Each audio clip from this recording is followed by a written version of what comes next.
Hey guys, important warning. This video contains spoilers for the book and the movie The Stranger.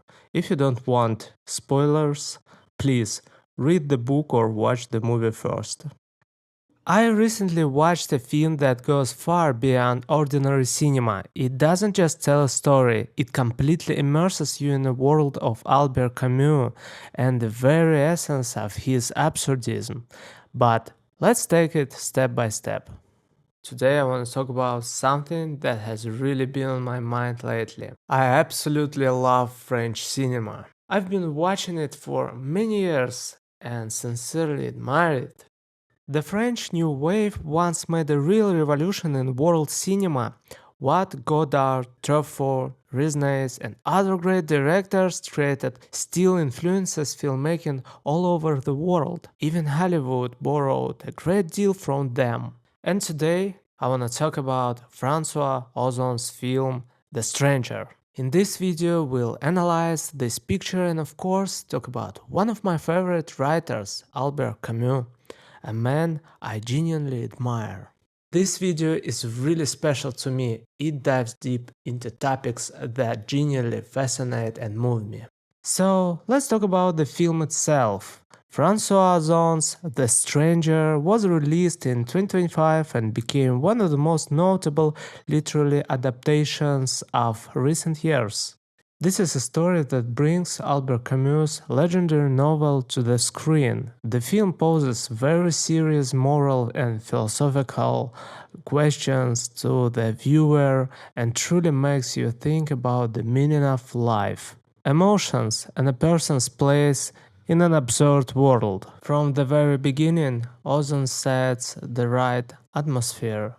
The film is shot entirely in black and white, and this is kind of stylization of 1940s cinema. And also, it's a real artistic device that creates a sense of detachment and inner emptiness of the main character.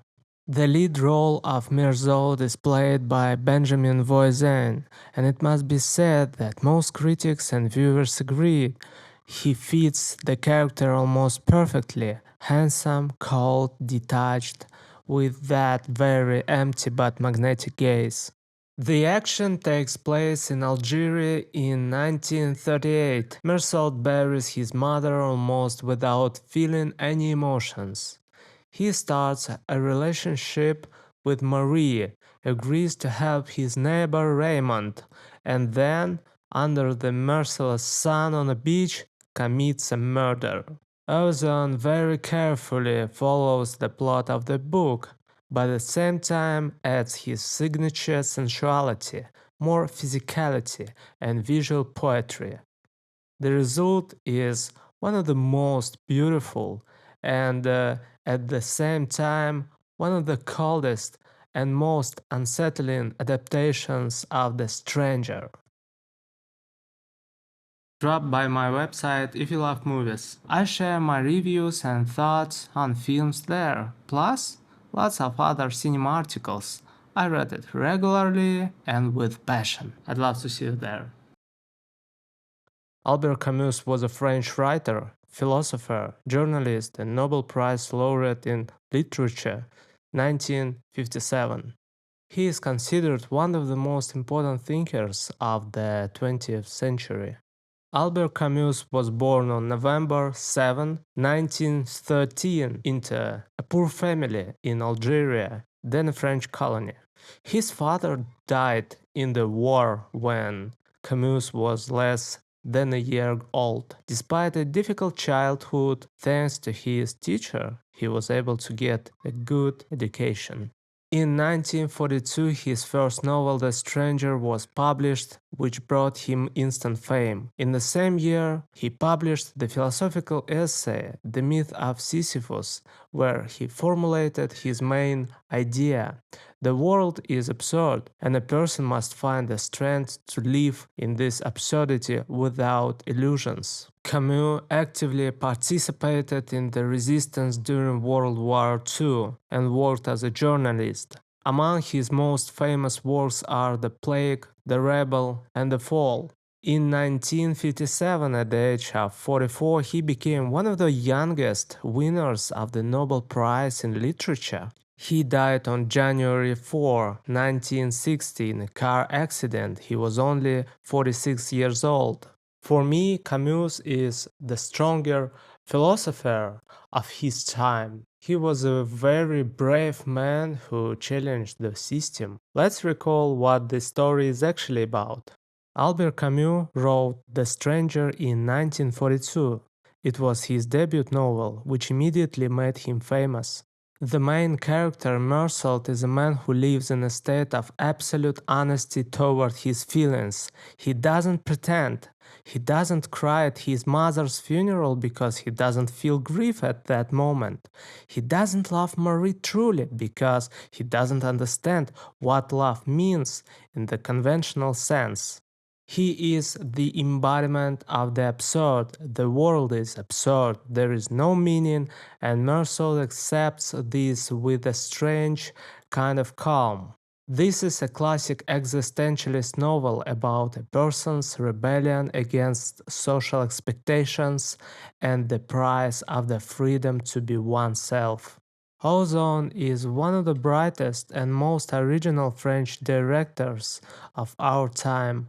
He is a true master of style and form. He always has a recognizable signature, his own vision, and the courage to experiment. This is exactly why people love him. However, in The Stranger, Ozon noticeably restrains his usual style. There is much less of the signature Ozon playfulness and provocation than we are used to seeing in his films. He shows great respect for the source material, and yet his hand is very clearly, especially in the way beautifully and sensually he shoots the body, desire, the scorching sun and the sea. Ozone significantly enhanced the essential side of Meursault. What was only hinted at in Camus' book became much more explicit and physical in the film. For me, François Ozon is a director who is constantly searching. Every one of his films is a new experience and a new journey. There is always something fresh, original, and sincere in his work. This adaptation is yet another proof of how strongly French cinema is connected with literature and philosophy. France is one of the few countries where intellectual cinema is still alive. From Godard and Truffaut to the present day, directors are not afraid to take on complex philosophical texts. Ozon's The Stranger has taken its place alongside other significant adaptations of Camus and existentialism. French cinema continues to remind the world that cinema can be not only entertainment, but also a tool for understanding human existence. The Stranger 2025 is a beautiful adaptation of a beautiful novel. This film makes you think again. Are we today ready to accept a person who refuses to play by social rules? Are we ready to forgive sincerity? Write in the comments what you think about Meursault. Is he a hero or a monster to you? Like the video if it was useful. Subscribe. See you in the next videos.